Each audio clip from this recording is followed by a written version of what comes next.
Come in, if you dare. Welcome to a world of the fantastic and the macabre. Welcome to Ghost Stories YYC. Prepare yourself for a tale of terror, written by Melanie Pope, with art by Melanie Pope. The Sphinx of Little Bridge Street. There is a sphinx that lives in the walls of a long, narrow townhouse located at 427 Little Bridge Street. No one knows how, nor how long she's been there, but most of the residents of Little Bridge agree that she's probably been there far longer than the building, and maybe even the town itself. She isn't a ghost or phantom. Everyone in town has seen her before, at least once. The long, taut, muscular body and large padded paws of a lion, great eagle-like wings that sweep down her flanks, and the rounded, regal face of a human woman. She is undoubtedly a magical beast, guarding something presumably, if most accounts of mythical lore are to be believed. But whatever the reason for her presence, she seems unperturbed that the house just happens to occupy the same space as herself. Inside the house, the Sphinx is massive. Her face fills the entire front window, large, hooded yellow eyes following pedestrians as they pass. Disproportionate to the room she is seemingly looking out from, her whole body simply takes up the same space as the building itself. In fact, if one were to ask Ian Gallagher, the longest residing tenant of 427 Little Bridge Street, he would tell you much the same. There has always been a Sphinx living in the walls of his home, and that the house and the Sphinx were simply a package deal. Ian Gallagher was a simple and frugal man, not very adventurous, and a little bit plain. He was the kind of person who got a thrill out of coupon clipping while eating dry toast under the light of a single bulb, in a house otherwise dark, to conserve electricity. He was a cheap man wanting cheap accommodation. The discounted townhouse was perfect for Ian, even if his first encounters with the Sphinx were a little unsettling. He knew she was the motive for the reasonable cost, but had not expected an enormous beast to suddenly walk in and take up the whole room. One moment she wouldn't exist, and in the next she was simply there, like she had sidestepped from another plane of existence. The first time she was laying in the doorway to the kitchen, massive head and paws entirely blocking the entrance. "I will give you what you seek," she had growled in a deep feminine voice. "The answer to the secret I have guarded for millennia, if you can answer my riddle." But in that moment, all Ian wanted was one of the day-old pastries he had purchased from the local bakery earlier. If his limited knowledge of sphinxes was accurate— "Will you eat me if I get it wrong?" Ian asked, squinting up at the Sphinx. "Yes," she purred, great yellow eyes narrowing on him. "You get one try. If you're wrong, I will devour you." "Then, no. I'm good, thank you." Ian stiffly and a little awkwardly turned and walked away. He could get that pastry later. That experience had taught Ian that the best way to deal with a Sphinx living in the walls of your house was to simply ignore it. If he didn't agree to listen to her riddle, she would do him no harm. But that didn't mean she wasn't persistent, and delighted in asking him at the most inopportune times, like when he needed to use the loo in the middle of the night, or blocking the towel rack when he stepped out of the shower. The Sphinx was inconvenient, yes, but not malicious. She would settle herself in one spot for a few hours before disappearing suddenly. This was the routine, presumably on loop forever until someone, not Ian, finally answered her riddle. As long as Ian has lived in the townhouse, there has only ever been one real incident. Tom Fletcher was a friend of Ian's who had come to see the Sphinx for himself. Until then, Ian had cautioned his friends and family against visiting him in his home for fear that they wouldn't listen to his warnings and do something stupid like allowing their curiosity to get the better of them and answering the Sphinx's riddle. But Tom had been persistent, promising not to be rash, and that any decision he made would be his own. Ian eventually relented. And that is how all three of them ended up in Ian Gallagher's living room one quiet Thursday evening. The Sphinx was already there when Tom arrived, Her huge body curled around the room as she claimed the television as hers for the night. Ian shrugged as Tom handed him a beer and looked at the creature. She likes to watch Jeopardy reruns. If you answer my riddle, you can have the remote, teased the Sphinx. No, said Ian forcefully, cracking open the beer as he sat down on the sofa.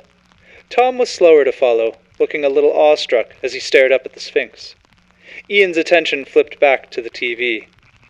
What is Spain? He mumbled, correctly answering the Daily Double. The Sphinx sighed. You always answer his riddles, not mine. His riddles don't end in death, said Ian matter-of-factly. What I am guarding is far greater than the trivial coin that man is offering, countered the Sphinx. It is justified that the stakes are higher. She's right, you know, Tom practically exploded. Both Ian and the Sphinx turned their attention to Tom, who had sat down on the far end of the couch.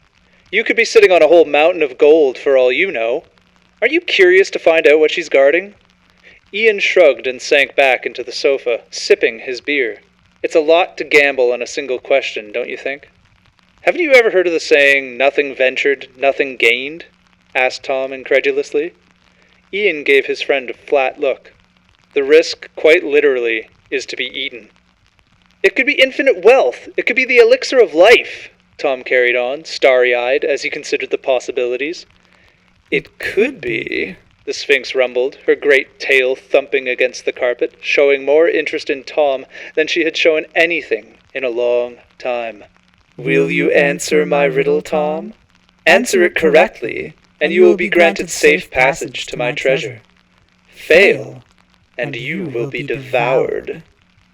Tom looked giddy. For real? He laughed, a little nervously, glancing at Ian. Ian rolled his eyes. This is not a good idea. He regretted allowing his friend into the house at all. But Tom had already turned back to the Sphinx. Ask me then.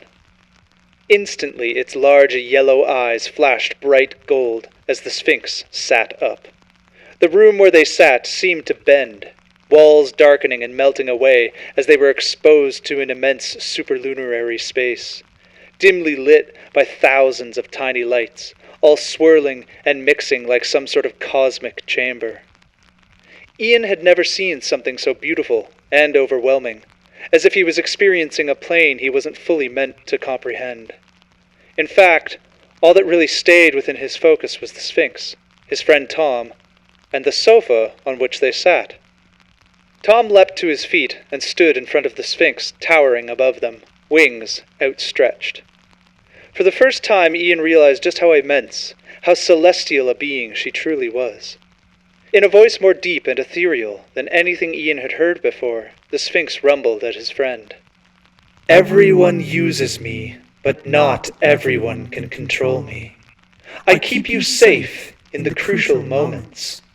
To trust in me is to trust yourself. My initiative is last in the face of death. What am I? Ian watched from his sofa as Tom contemplated the question. His eyes were wide as he licked his lips and wiggled his fingers, mulling it over in his head. If Tom was afraid, he didn't show it. He'd always been the more confident of the two. Suddenly, his eyebrows shot up and he looked at the Sphinx. It's your willpower, of course. Tom barked out a laugh, pleased with his cleverness. Everyone has willpower, but not everyone's got a strong drive. It keeps you safe. If you have a strong will, you can push through anything. You've got to have faith in your own will. And you have your will to live. How's that? The Sphinx gazed down upon Tom. The long, drawn-out pause weighed down the air around them. She blinked and calmly stated, Your answer is incorrect. The confident grin vanished from Tom's face. Terror had only the briefest moment to fall across him before the Sphinx surged forward and bit off his head. Tom's body fell backward with a wet thud. Blood sprayed across Ian's sofa and up his side. He watched in disbelief as Tom's leg gave a violent twitch before the space around them started to bend again. The walls of his living room crept back in from the darkness and slotted into space. As suddenly as it happened, it was over. Ian found himself on his sofa back in the living room. He stared down at the spot on the carpet where his friend's body had been lying moments before. The only sign the body had been there at all was the blood still covering the sofa and himself. Long seconds ticked by as Ian sat in shell-shocked silence. The game show continued in the background as the Sphinx quietly licked her massive paws. Ian looked down at the blood-speckled beer can still clenched in his hand and snorted out a short, humorless laugh. "It's your reflexes, isn't it?" said Ian, slowly shaking his head. The Sphinx stopped grooming and slowly raised her head to look at him as he carried on. "I mean, everyone has reflexes, and sometimes you do things involuntarily that you can't control.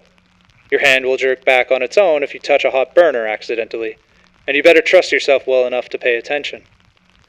The Sphinx maintained her silence, urging him to continue. "That last part had me a bit stumped, but then Tom's body did the thing, and he jerked out his leg for emphasis. I've heard that your body keeps twitching after you die.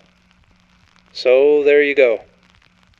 The sharp points of oversized incisors peeked over the Sphinx's lip as she gave Ian a wide smile. "Very good. But tell me, if you knew the answer, why didn't you prompt me for the riddle? This doesn't count."